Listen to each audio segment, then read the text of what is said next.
Hi everyone. तो last lecture हम लोगों ने डिस्कस किए थे law of equipartition of energy. तो हम लोगों ने कुछ एक टर्म निकाला था कि ट्रांसलेशनल लिखा, एक ट्रांसलेशनल तो हाफ के बेटी है ना, ऐसे कुछ रिलेशन हमारा था। और एक रोटेशनल है तो हाफ के बीटी, बट अगर एक वाइब्रेशनल है तो क्या रहता था, वो वन के बीटी रहता था, हाफ नहीं, क्योंकि उसके अंदर दो टर्म्स आते थे, एक पोटेंशियल का और एक काइनेटिक का, दोनों मिला के हाफ हाफ क्या कितना होता था, 1 होता था। ये हम लोग का आगे जाके यूज़ होने वाला है, शॉर्ट ट्रिक है। ठीक है, स्टार्ट करते। स्पेसिफिक हीट कैपेसिटी टॉपिक सुना हुआ है, स्पेसिफिक हीट कैपेसिटी। हाँ, तो किसके लिए देख रहे हैं हम लोग? के लिए, गैस के लिए। तो गैस से याद आना चाहिए कि हाँ, गैस के लिए हम लोगों ने दो देखे बेसिकली हीट कैपेसिटीज। देख, small change in temperature causes drastical change in volume and pressure. अगर छोटा सा भी टेम्परेचर में राइज लाए गए तो क्या होगा, ड्रास्टिकल चेंज दिखता था हमें वॉल्यूम और प्रेशर में। तो उसको स्टडी करना टफ था, इसलिए हम लोगों ने क्या किया, स्पेसिफिक हीट जो था गैस के लिए हमने बाइफरकेट किया था। Therefore two specific heats are defined for gases. Gases के लिए हम लोग दो स्पेसिफिक हीट कैपेसिटी यूज़ करते हैं। The first one is CV। CV क्या है? Specific heat at constant volume. CP क्या है? Specific heat at constant pressure. Of course दो चीज़ वेरी कर रहे हैं तो हम लोग क्या कर देंगे, एक को क्या कर लेंगे, कांस्टेंट पकड़ लेंगे और फिर टेम्परेचर के अकॉर्डिंगली दूसरे का बिहेवियर देखेंगे। मतलब यहाँ पर CV कांस्टेंट वॉल्यूम बोल रहा हूँ, मतलब वॉल्यूम को फिक्स कर दूंगा और फिर टेम्परेचर राइज करूँगा और प्रेशर पे क्या इम्पैक्ट आएगा वो देखूँगा। जब मैं कांस्टेंट प्रेशर की बात कर रहा हूँ, CP की बात कर रहा हूँ, वहाँ पर क्या कर दूँगा, प्रेशर को पकड़ लूँगा, प्रेशर कांस्टेंट रख लूँगा और फिर टेम्परेचर चेंज करके देखूँगा वॉल्यूम पे क्या इम्पैक्ट आ रहा है, एंड वाइस वर्सा। ठीक है, तो अब इसमें क्या, तो ये अलग अलग है ना, बट इन दोनों में कुछ रिलेशन भी तो होना चाहिए। तो Mayer's relation gives an expression that connects two specific heat। तो ये दोनों स्पेसिफिक हीट को हमें क्या करना है, रिलेट करके एक एक्सप्रेशन बनाना है उसका। तो उसी को हम लोग क्या बोलते हैं, मेयर्स रिलेशन। एक शॉर्ट छोटा सा फॉर्मूला है, सिंपल सा है, बट फॉर्मूला आ रहा कहाँ से वो देखते हैं हम लोग। ठीक है, तो consider 1 mole of an ideal gas enclose in a cylinder by a light frictionless piston. Basically किसकी बात कर रहा है, तो एक आइडियल गैस लो और इंजेक्शन जैसा स्ट्रक्चर रहता है ना, या फिर गाड़ी का पिस्टन सिलेंडर, वो एग्जांपल ले लो और उसके अंदर क्या किया, आइडियल गैस हम लोगों ने डाल दिया। बट जो मेरा पिस्टन है वो क्या है, लाइट है और फ्रिक्शनलेस है। ये सब टर्म्स क्यों स्पेसिफाई करते हैं, क्योंकि एनर्जी लॉस ना हो, ये सब चक्कर में हीट के फॉर्म में ना निकल जाए। देखो ना, गाड़ी बाहर से हीट वगैरह होती है, क्यों? क्योंकि वहाँ पे बहुत सारे लॉसेस होते हैं। किस वजह से? फ्रिक्शन या फिर हैवी रहने की वजह से। बट लाइट लिया, वेट फैक्टर नहीं आएगा, फ्रिक्शन कुछ नहीं आएगा, तो उसकी वजह से जो एनर्जी लॉस है वो बच जाएगा हमारा। ठीक है, let PVT be the respective pressure, volume and temperature of that ideal gas. ठीक है, केस 1, पहला केस लेते हैं। जब हम लोग क्या कर रहे हैं, वॉल्यूम को क्या करते हैं, कांस्टेंट रख रहे हैं। ठीक है, तो if a gas is heated तो टेम्परेचर बढ़ेगा, temperature will be rise by small temperature rise कर रहे हैं हम लोग DT से डिनोट कर रहे हैं। ठीक है, then amount of heat supplied to raise that temperature by DT is dQ1। तो हीट का डिनोशन हम लोग किससे करते हैं, Q से। तो अब क्या कर रहे हैं, कुछ टेम्परेचर से थोड़े टेम्परेचर तक राइज़ कर रहे हैं ना हम लोग, तो जो राइज़ है उसको कितना अमाउंट ऑफ हीट लगाओ टेम्परेचर बढ़ने के लिए, तो that amount of heat is dQ1। ठीक है, तो ये जो हीट सप्लाई किए उसकी वजह से हुआ क्या, टेम्परेचर तो राइज़ हुआ, बट और एक क्या फैक्टर आया, that is increased internal energy of that ideal gas. तो क्या हो गया, वो जो आइडियल गैस है उसकी इंटरनल एनर्जी भी क्या हो गई, इंक्रीज़ हो गई। कितने से, DE अमाउंट से क्या हो गई, इंटरनल एनर्जी क्या हो गई है, इंक्रीज़ हो गई है। ठीक है, since volume is constant no work is done in moving the piston. अब ये चीज़ समझो, पहले भी मैंने ये चीज़ डिस्कस कर चुका हूँ काफ़ी डिटेल में कि हम लोगों ने सिलेंडर पिस्टन स्ट्रक्चर लिए, बट हम लोगों ने वॉल्यूम कांस्टेंट रखा है, मतलब पिस्टन को पकड़ के रखा है, एकदम फिक्स्ड पकड़ के रखा है, उसको मूव होने ही नहीं दे रहे हम लोग। तो उसकी वजह से क्या होगा, गैसेस को हीट करेंगे तो क्या होगा, जगह ही नहीं है उसको एस्केप होने के लिए। बिरयानी का भी एग्जांपल दिया था हम लोग, उसका जो कवर है, ढक्कन है, उसको हम लोग फिक्स करके रखते हैं, आटा लगाते हैं ना साइड से एकदम फिक्स, क्यों, ताकि वो क्या हो, मूव ना हो। तो वो कौन सा एग्जांपल है, कांस्टेंट वॉल्यूम का, ठीक है। तो वहाँ पर क्या हुआ, पिस्टन मूव नहीं हो रहा है। अब जहाँ पर भी मोशन नहीं है तो वहाँ पर वर्क डन होगा क्या, नहीं, therefore no work is done in moving the piston. तो जितनी भी मैंने हीट दिया dQ1, जिससे क्या हो रहा है, इंटरनल एनर्जी इंक्रीज़ हो रहा है। जितनी भी हीट दिया वो पूरी हीट किधर चले गई, हीट एनर्जी उसके इंटरनल एनर्जी में चलेगा। तो इंटरनल एनर्जी में चले गई तो वहाँ से एक रिलेशन क्या निकाला हो, CVDT। अब ये रिलेशन कहाँ से आया थोड़ा समझते हैं। हम लोग ने Q का फॉर्मूला निकाले थे हीट सप्लाइड का, MC डेल्टा T या फिर MS डेल्टा T हम लोगों ने निकाला था, अगर रिकॉल करोगे तो, ठीक है। तो वही चीज़ है यहाँ पर, क्या है, C है, डेल्टा T या फिर DT वर्ड यूज़ कर रहा हूँ, M नहीं है, मास नहीं है। क्यों, क्योंकि हम लोगों ने कंसिडर किया है ना 1 मोल, तो यहाँ पे वैल्यू कितनी हो गई, 1 मोल। चलो वो इशू नहीं है, बट ये फॉर्मूला मैच हो रहा है। DQ equals to CV delta T, C रहता है ना या फिर S रहता है, MS डेल्टा T ऐसा कुछ, तो ये CV क्यों लिए, अरे केस क्या है हमारा, वॉल्यूम कांस्टेंट ना, वॉल्यूम कांस्टेंट है तो क्या आएगा, specificated constant volume, therefore CV is molar specific heat at constant volume. Molar word use किया, 1 मोल कंसिडर कर लिए इसलिए, तो molar specific heat at constant volume चलेगा। ये रिलेशन समझे क्या है। यहाँ पर एक जो बात याद रखनी है, Q का formula that is MS delta T, जैसे तुम लोगों ने याद रखा हो उसके अकॉर्डिंगली रिलेट करके हमें क्या मिला, CVDT मिल रहा है। और एक चीज़ जो याद रखनी है काफ़ी इंपॉर्टेंट इसके अंदर, कि मैंने जितनी भी हीट एनर्जी दिया, हीट जितनी भी सप्लाई किया, वो पूरी किस में चले गई, उसकी इंटरनल एनर्जी में चले गई, ठीक है। जिसकी वजह से क्या हो गया, उसका टेम्परेचर क्या हो रहा है, राइज हो रहा है, चलेगा। ये कौन सा क्या था, केस 1 था, जहाँ पर हम लोगों ने क्या लिया, वॉल्यूम कांस्टेंट और कुछ तो रिलेशन मिला है। ये रिलेशन को मार्क कर दूँ 1, क्या रिलेशन है, DE और क्या मिल रहा है, CVDT, ठीक है। सेकेंड केस देखते हैं, केस क्या है, प्रेशर कांस्टेंट, ठीक है। तो जब प्रेशर कांस्टेंट रख रहा है हम लोग, प्रेशर कैसे कांस्टेंट रखेंगे, तो सिलेंडर वही है, अब उसके ऊपर क्या है, एकदम पकड़ के नहीं रखा है, फिक्स नहीं रखा है, पकड़ के नहीं रखा है, उसके ऊपर एक वेट रखा है, बट ठीक है, कि कुछ प्रेशर इम्पैक्ट आया। प्रेशर हम लोगों ने इतना डिटेल में डिस्कस कर चुके हैं, ठीक है। तो प्रेशर कांस्टेंट है, मतलब कुछ तो ऐसा वेट जैसा रख दिया है, किसके ऊपर, पिस्टन के ऊपर, ठीक है। तो ऐसा है क्या, पिस्टन मूव ही नहीं हो सकता, इतना ज़्यादा वेट है क्या, नहीं है, कुछ अमाउंट का वेट है, ठीक है। तो अगर मैं उस गैस को हीट करूँगा, that ideal gas is heated, if gas is heated constant pressure, at constant pressure volume of gas increases by amount dV, volume of gas increases by amount dV। of course क्या कर रहा हूँ, गर्म कर रहा हूँ, तो गर्म करूँगा तो क्या होने वाला है, पकड़ के नहीं रखा ना फिक्स, तो क्या होगा, पिस्टन थोड़ा ऊपर जाने को मूव करेगा, ऊपर मूव होगा तो वॉल्यूम ऑटोमेटिकली क्या होगा, बढ़ेगा। ये देखो, ये सिलेंडर है, ये पिस्टन है, अंदर गैसेस है, इसको क्या कर रहा हूँ मैं, हीट कर रहा हूँ। हीट करूँगा तो ये पकड़ के नहीं रखा है, कुछ तो हल्का वेट रखा है, तो उसकी वजह से क्या होगा, हीट करने पे ये पुश करेगा ना, तो पिस्टन क्या होगा, मूव होगा। अगर मूव होगा तो वॉल्यूम क्या होगा, बढ़ेगा उसका, सिंपल। तो अगर वॉल्यूम बढ़ रहा है, amount of heat supplied is use to increase, volume जब बढ़ा, कितने अमाउंट से बढ़ रहा है, DV, मतलब स्मॉल अमाउंट कंसिडर किया है। अमाउंट ऑफ हीट सप्लाइड, जो अमाउंट ऑफ हीट सप्लाई किया मैंने, DQ2 बोल सकते हैं इसको, amount of heat supplied DQ2 is used to increase internal energy as well as to move piston to allow expansion. हाँ, जो उधर पिछले वाले रिलेशन में जहाँ पे वॉल्यूम कांस्टेंट था, वहाँ पर जितनी भी मैंने हीट सप्लाई किया वो पूरी किस में यूटिलाइज हो गई थी, इंटरनल एनर्जी में ले लिया उसने।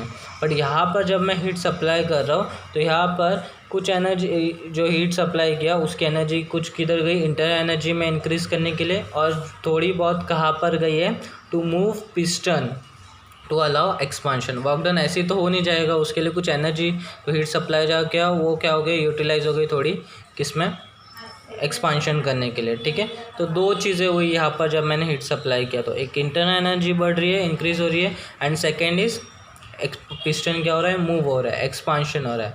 तो अगर वर्क एक्सपांशन हो रहा है, बेसिकली मोशन हो रहा है, तो वर्क डन है, work done to move piston, कितना वर्क डन हो रहा है, तो D W equals to P D V, pressure into volume. ये रिलेशन हम लोग निकाले थे फोर्स डिस्प्लेसमेंट से, वैसा रिलेट करके हम लोगों ने ये निकाले थे, प्रेशर इनटू वॉल्यूम, ठीक है। तो अब यहाँ पर मैंने जो हीट सप्लाई किया वो कहा गई इंटरनल एनर्जी इंक्रीज करने के लिए और पिस्टन मूव करने के लिए, डेट इज़ वर्क डन, ठीक है।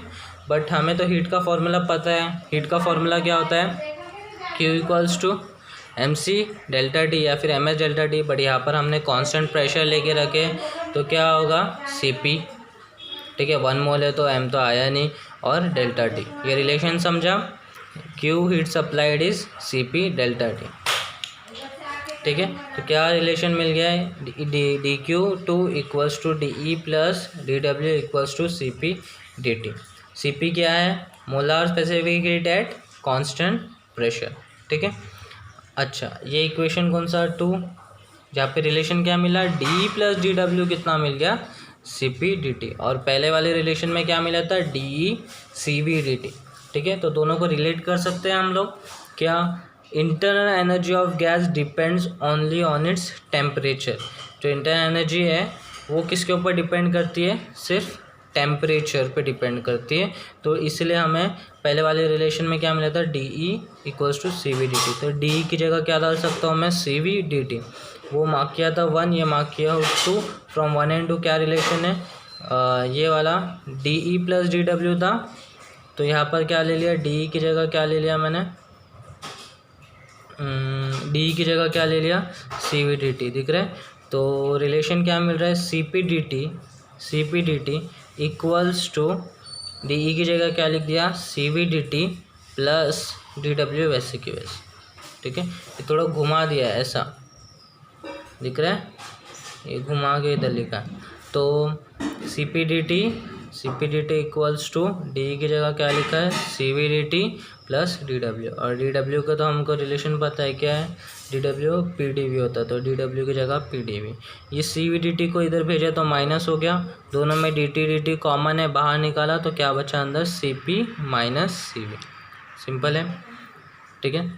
अब ये पी डी वी का कुछ करते हैं हम लोग, हमें पता है for 1 mole of gas P V equals to R T, sir N R T, अरे 1 मोल लिया ना, तो एन की वैल्यू 1, तो बट यहाँ पर हम लोगों ने क्या लिए, स्मॉल वॉल्यूम चेंज, तो पी डी वी कितना होगा, आर डी टी होने वाला है, ठीक है।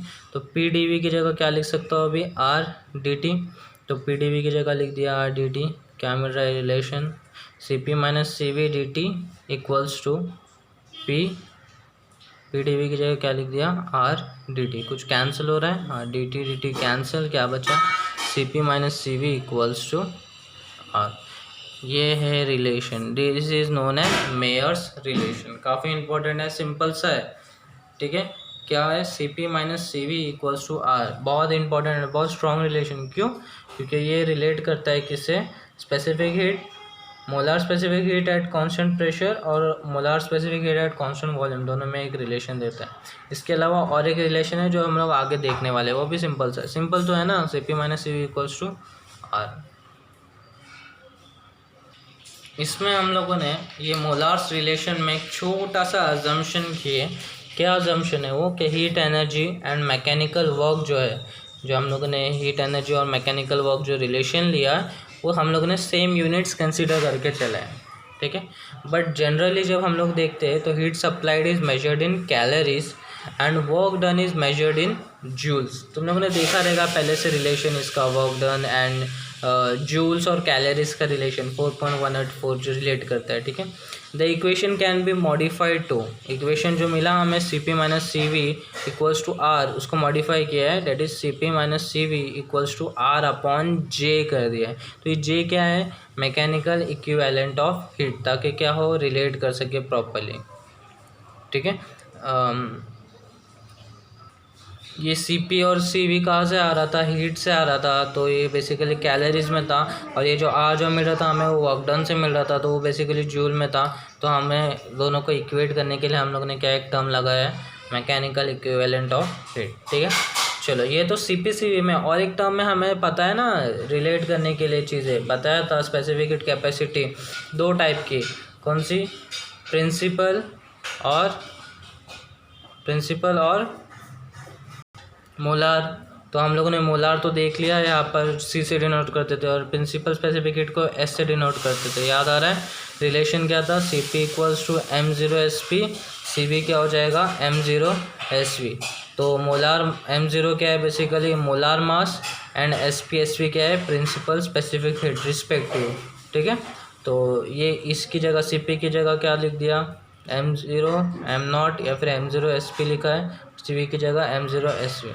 ठीक है, वैल्यूज पुट कर दिया, एक सिंपल रिलेशन निकाला, m0 कॉमन निकाला और वहाँ पर भेज दिया। क्या रिलेशन है, sp minus sv equals to r upon m0 j।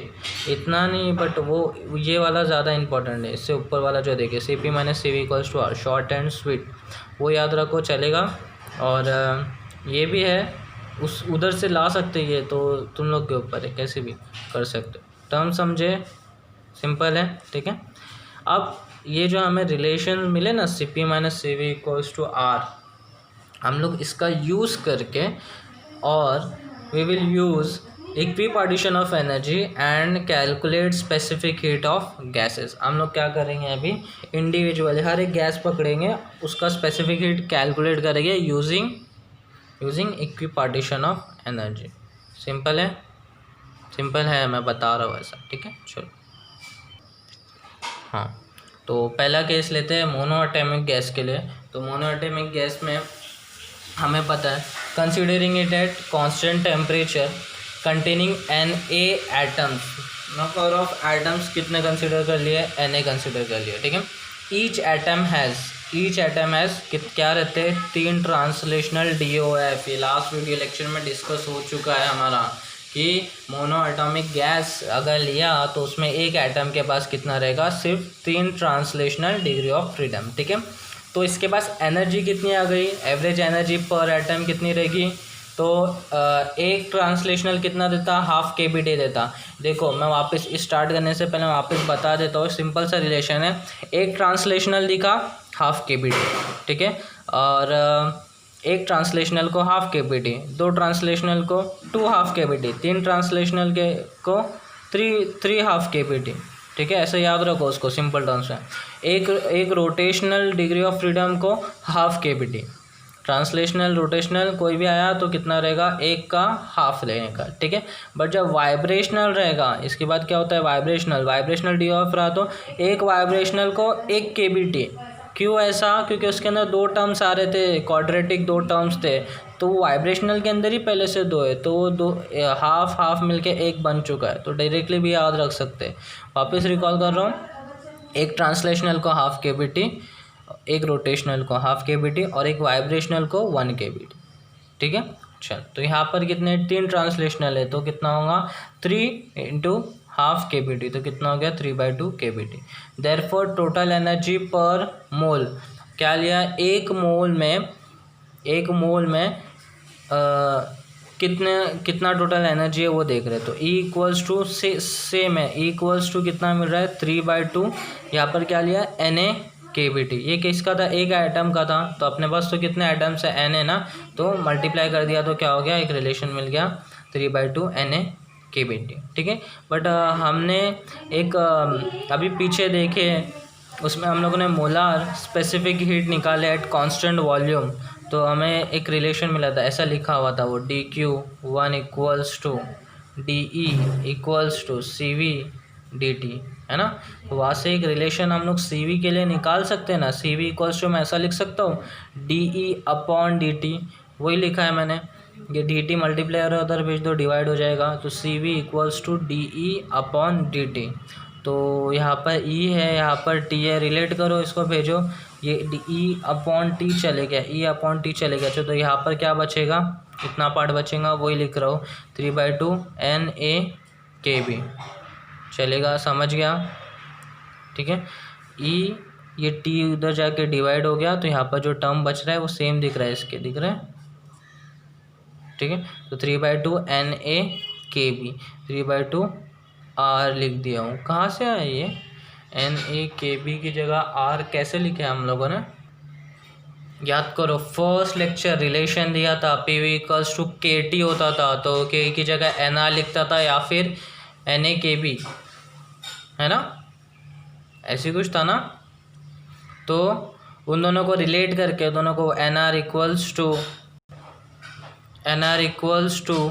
NKB, दोनों को रिलेट करके एक रिलेशन लाया था, NR इक्वल्स टू NKB। इनको सिंप्लीफाई करके रिलेशन लाया था, क्या था वो, NaKB इक्वल्स टू क्या मिल रहा था, R, वही वैल्यू पुट कर रहा हूँ। NaKB की जगह क्या लिख दिया, R। क्यों ऐसा शॉर्ट हो गया ना, सिंप्लीफाई हो गया। अरे रिलेशन मिल गया एक, CV की इक्वल टू क्या मिला, 3/2 R। अगर CV इक्वल्स टू 3/2 R है तो CP निकाल सकता हूँ मैं इसके हेल्प से, हाँ इजीली, क्योंकि हमको अभी एक रिलेशन मिला है, CP माइनस CV क्या होता है, R होता है। तो अभी CV की जगह क्या लिख सकता हूँ मैं, 3/2 R, तो CP minus 3/2 R equals to R। ये माइनस हो रहा है, उधर जाके क्या करो, plus equals to R plus 3/2 R, करो cross multiply, 2 × R 2R plus 3R, 2R plus 3R कितना हो जाएगा, 5R, और डिनोमिनेटर में कितना रहेगा, 2। तो CP की वैल्यू कितनी मिल रही है, 5/2 R, और CV की वैल्यू कितनी मिल रही है, 3/2 R। अब दोनों को मैं डिवाइड करके एक रिलेशन निकालता हूँ। तो अगर मैं CP को CV से डिवाइड करता हूँ, डिनोट करता हूँ गैमा से, गैमा, ठीक है, गैमा इक्वल्स टू CP/CV, कितना था CP, 5/2 R, और CV कितना था, 3/2 R। R कैंसिल, 2 कैंसिल, क्या मिल रहा है रिलेशन, 5/3, चलेगा, ठीक है। तो ये रिलेशन जो है, ये जो रिलेशन है, ये क्या, CV equals to 3/2 R, CP equals to 5/2 R, और गैमा इक्वल्स टू 5/3। ये किसके लिए है, मोनो एटॉमिक गैस के लिए। सर क्यों ऐसा, इसके लिए पर्टिकुलरली क्यों, क्योंकि ये पूरी जो वैल्यूज़ मिली है वो किस पे डिपेंड हुई, वो E के ऊपर, और E कहाँ से आ रहा है, डिपेंड कर रहा है किस पे, डिपेंड कर रहा है कितने उसके पास डिग्री ऑफ फ्रीडम है। तो यहाँ पर मोनो एटॉमिक के लिए कितना लिया है, 3 लिया है, तो इसलिए ये वैल्यूज़ आ रही है। सर चेंज करेंगे तो सेकेंड है, सेकेंड केस है, थर्ड केस है, देखते हैं। फर्स्ट क्या देख लिया हम लोगों ने, मोनो एटॉमिक देख लिया, सेकेंड के लिए देखते हैं। अभी सेकेंड जो है वो किसके लिए, diatomic gases. Diatomic gases like O2, N2, CO, HCl at constant temperature ही देख रहे हैं। पहला केस ले रहे हैं actually, if treated is as rigid rotator, each molecule has, मैं क्या मान के चल रहा हूँ, क्या है वो, रिजिड रोटेटर, ठीक है। रिजिड रोटेटर है मतलब उसमें वाइब्रेशनल हमको देखने नहीं मिल रहा है, तो जो वाइब्रेशनल नहीं देखने ले रहा हूँ, केस 1 अगर मैं कंसिडर कर रहा हूँ रिजिड रोटेटर, तो उसके अंदर क्या रहेगी, 3 ट्रांसलेशनल तो रहेगी और 2 क्या रहते हैं, रोटेशनल रहते हैं, ठीक है। तो 3 ट्रांसलेशनल 2 रोटेशनल, ओरली आना चाहिए, फटाक से कैलकुलेट करते कि माइंड में कितना हो जाएगा एनर्जी करके।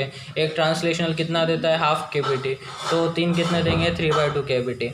2 रोटेशनल, एक रोटेशनल कितना देता है, हाफ KBT, 2 रोटेशनल कितना देंगे, 2 × हाफ KBT, ठीक है। तो टोटल एनर्जी देखते हैं, internal energy 1 mole of a gas, 1 मोल के लिए अब डायरेक्टली कर रहा हुआ, एक एटम के लिए नहीं निकाल रहा हूँ, एक 1 मोल के लिए कर रहा हूँ, तो KBT के साथ क्या आ जाएगा, Na आ जाएगा सिंपली। एक एटम के लिए इतना KBT, तो पूरे मॉलिक्यूल के लिए, पूरे 1 मोल के लिए कितना रहेगा, तो Na × KBT करेंगे, ठीक है। तो 3 ट्रांसलेशनल है तो क्या आ गया, 3/2 Na KBT, और 2 रोटेशनल है तो 2/2 Na KBT। ये 2 कैंसिल मत कर दो, डिनोमिनेटर सेम है, एक बार लिखो, 3 + 2 कितना हो जाएगा, 5, तो क्या आ रहा है, 5/2 Na KBT। तो E की वैल्यू क्या मिल गई, 5/2 Na KBT। इसको बट हमें एक रिलेशन पता है dq का क्या है वो, dE = CV dt, तो ये dt उधर जाएगा तो क्या बचेगा, CV, तो CV = dE/dt ना। अभी पीछे किए ना हम लोगों ने सॉल्व, अभी पीछे किए C V equals to D E upon T T. तो ये ई अपॉन टी इधर चले गया, तो सी वी की वैल्यू क्या मिलेगी 5/2 एन ए इंटू के बी, और एन ए की जगह क्या लिख सकता हूँ आर। पूरा सेम कंसेप्ट है, खाली नंबर्स चेंज हुए तो सी वी की वैल्यू कितनी मिल रही है 5/2 आर। तो सी वी अगर 5/2 आर है तो C P minus C V equals to R होता है, तो C P minus 5/2 R equals to R. ये माइनस 5/2 आर उधर जाएगा तो क्या होगा प्लस, तो C P equals to R plus 5/2 R. Cross multiply करो कितना होगा 2r plus 5r upon 2r plus 5r कितना होगा 7r अपॉन 2। ठीक है, अब दोनों का रिलेशन ले लेते हैं। दोनों का रिलेशन क्या, गैमा क्या होता है C P by C V. C P क्या मिला 7/2r, सी वी क्या मिला 5/2r, are R cancel 2 cancel, क्या बच रहा है 7/5। गैमा की वैल्यू क्या है 7/5 चलेगा। ये वैल्यू किसके लिए मिली हमें, सी वी की वैल्यू मिली है 5/2r, सी पी की वैल्यू मिली है 7/2r, और गैमा कितना मिला 7/5। किसके लिए डायटोमिक गैस, बट कौन सा केस जब क्या लिया रिजिड रोटेटर। रिजिड रोटेटर मतलब बेसिकली जहाँ पे वाइब्रेशनल मोशन नहीं है वहाँ पर। तो केस 2 क्या हो जाएगा फिर इसी का अंदर सब टाइप केस 2 क्या हो जाएगा जब क्या लेंगे हम लोग नॉन रिजिड रोटेटर। बेसिकली इसमें वाइब्रेशनल मोशन हम लोग कंसिडर करेंगे। Vibrational motion non rigid rotator consider कर रहे हैं, उसमें 3 ट्रांसलेशन तो है, ऐसा नहीं कि चलेगा ट्रांसलेशनल है, 2 रोटेशनल डिग्री ऑफ फ्रीडम भी है, बट एडिशनल में क्या है एक वाइब्रेशनल डिग्री ऑफ फ्रीडम। ठीक है, तो अब पूरा वापस नहीं, शॉर्ट में अभी डायरेक्टली ई। अगर 3 ट्रांसलेशन ले तो 3/2 N A K B T, अगर 2 रोटेशनल है तो 2/2 N A K B T, और अगर वाइब्रेशनल है एक वाइब्रेशनल मतलब कितना 1 के बी टी होता है। ठीक है, 1 वाइब्रेशनल 1 के बी टी, ऐसे ही याद रखो। तो प्लस करो पूरा टोटल। अच्छा ये 2 कैंसिल मत कर देना, डिनोमिनेटर सेम है, एक बार लिखो 3 + 2 + 2 कितना हो जाएगा 7 N A K B T. पूरा सेम रिलेशन वापस है, क्या हमें पता है डी ई इक्वल्स टू क्या मिला था सी वी डी टी, तो ये डी अपॉन में जाएगा डिवाइड होगा, तो सी वी क्या लिख सकते हैं डी बाई डी टी ना, तो ई है ये टी उधर जाके डिवाइड होगा, तो क्या मिलेगा D E by D T क्या मिलेगा 7/2 एन ए के बी लिख दिया, और एन ए के बी की जगह क्या लिख सकता हूँ आर।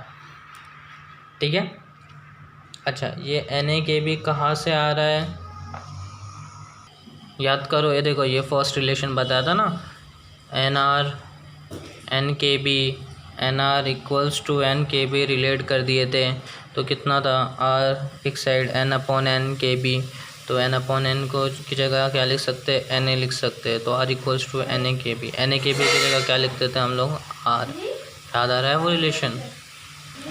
चलो बैक टू द टॉपिक, क्या मिला था 7/2 आर वैल्यू मिली थी। ये तो सी वी है ना, तो C P minus C V equals to क्या होता है आर होता है। वैल्यू पुट कर दो C P minus 7/2 R equals to R. इस -7/2 उधर जाके क्या होगा प्लस। अब तुम लोग कैलकुलेट करो, ये माइनस उधर जाके प्लस होगा, कितनी वैल्यू आनी चाहिए 9/2 आर। दोनों को डिवाइड कर दो अभी, 9/2 R upon C V 7/2 R, R R cancel और 2 कैंसिल हो जाएगा, क्या बचेगा 9/7।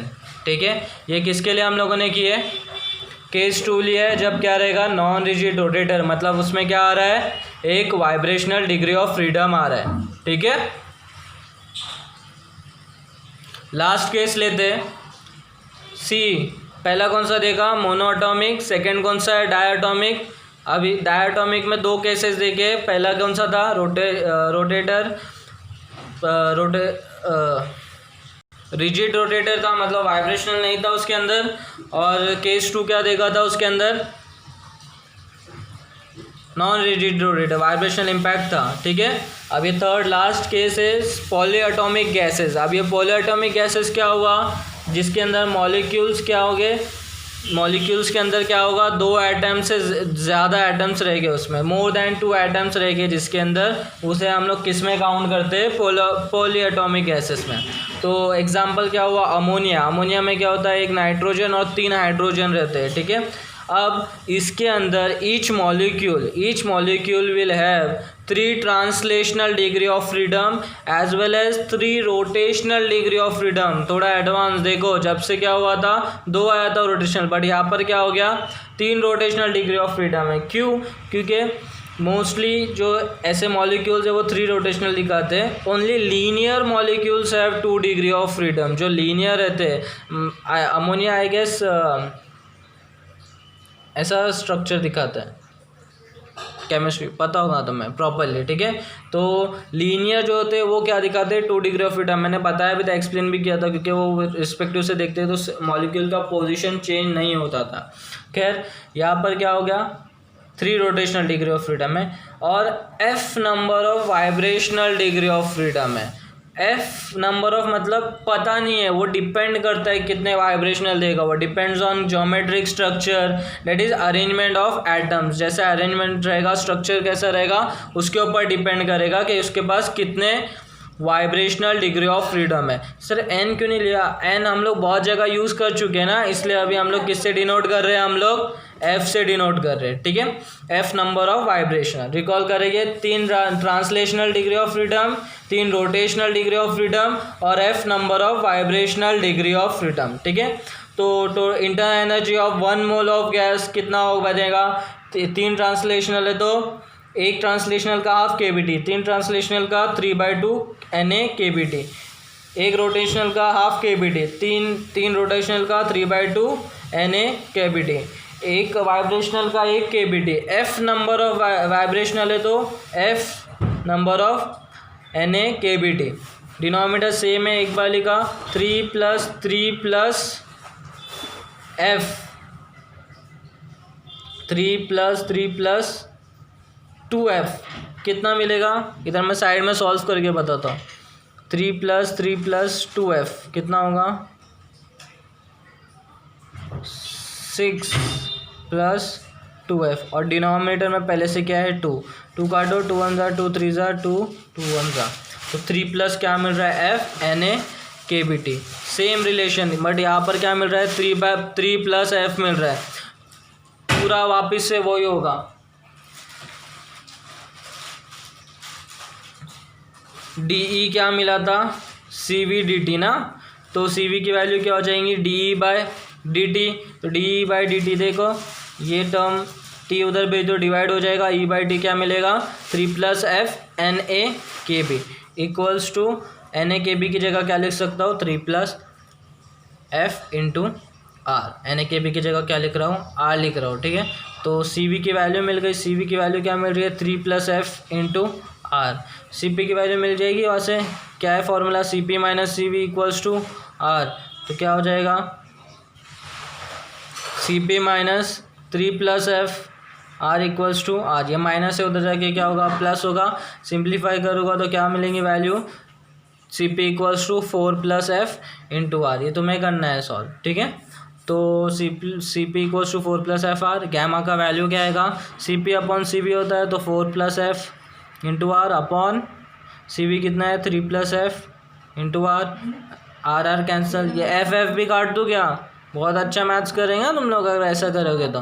4 + f अपॉन 3 + f क्या मिला रिलेशन गैमा का 4 + f अपॉन 3 + f, ठीक है। ये कुछ हम लोगों ने रिलेशंस निकाले हैं, किसके लिए, अलग अलग केसेस लिए। देखो वैल्यूज़ गो थ्रू करो, याद रखना याद रख सकते हैं या फिर कंसेप्ट याद रखो, अप्लाई करो, 1 मिनट भी नहीं लगता है वैल्यूज़ निकालने के लिए सबके, ठीक है। Cp Cv वगैरह गैमा की वैल्यूज़ निकालने के लिए। अच्छा, ये हमारा पार्ट 1 है। जैसा मैंने चैप्टर को 2 पार्ट में बाइफरकेट किया था ना KTOGR, तो KTOG हो गया है, अभी आगे से रेडिएशन करेंगे। तो एक छोटा सा क्वेश्चन है कि मैंने 2 हॉट बॉडीज़ लिया हो, एक हॉट बॉडी है और एक कोल्ड बॉडी है, और उन्हें वैक्यूम में रखा हो, स्पेस में ले जाके रखा हो। तो अगर स्पेस में रख रहा हो तो हीट एक्सचेंज होगा क्या, सिंपल, वैक्यूम में हीट एक्सचेंज हो सकता है क्या, इसका आंसर नेक्स्ट लेक्चर में मुझे चाहिए, ठीक है।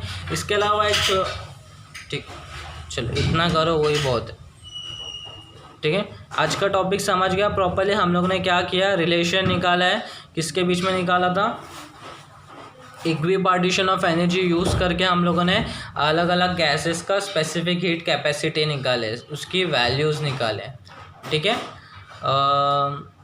इसके थियरी क्वेश्चंस ढूंढो, चैप्टर के लास्ट में जो रहते हैं ना वो ढूंढो और सॉल्यूशन उसका निकाल के लाओ, होमवर्क पार्ट है ये। ठीक है, और जो भी लिखा था ये सब वो लिखने का बुक में वीडियो देख देख के, ऐसे ही खाली बस मोबाइल लेके बैठे नहीं रहने का। ठीक है।